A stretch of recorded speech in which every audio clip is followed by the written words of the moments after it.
Hey, I'm gonna try to keep this little blurb about fees really short.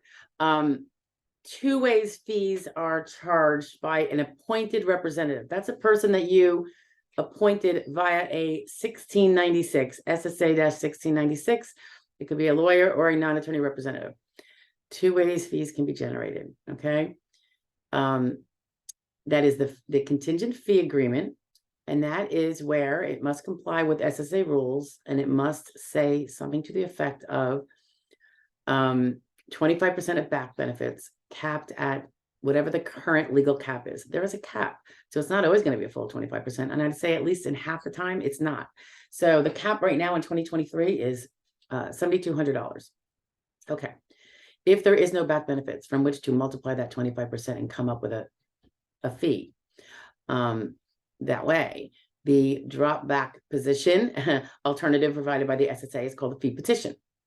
Okay, so fee petition is where the attorney then has to, or the non-attorney rep has to itemize all the work done, apply their billable rate, show all this math to the SSA, send a copy to the client, and ask for a fee to be approved.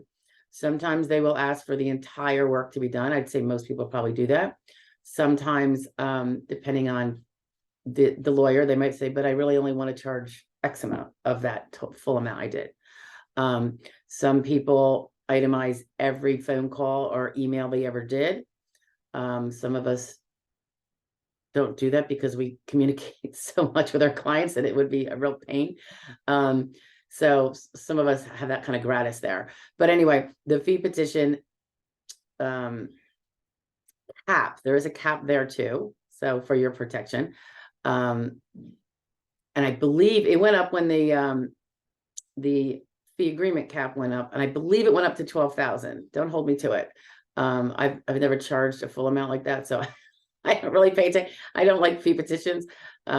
We don't generally like them. They take work, putting together more paperwork, and they often don't get looked at for a year by the SSA. It's just not their top priority to get us paid for the work we did. So anyway, fee agreement, fee petition, and you cannot be charged by anyone for legal work.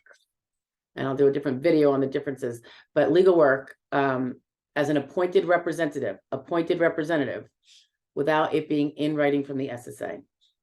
If you don't have a writing and you get a bill from somebody, keep that in mind and do your due diligence, okay? I know mistakes have been made by attorneys who try to dabble and they haven't done their homework, and they've sent out bills like they're handling a divorce. It's just, you can't do that. And that would be really big trouble, I think, for them. Yeah, so, and also generally know that the SSA will probably withhold, in most cases, withhold the fee from your back benefits and pay it directly, so you don't have to worry about it. And that, of course, will be in their writing too, that they've done that. Okay, so that's the basics of the fees, the two options.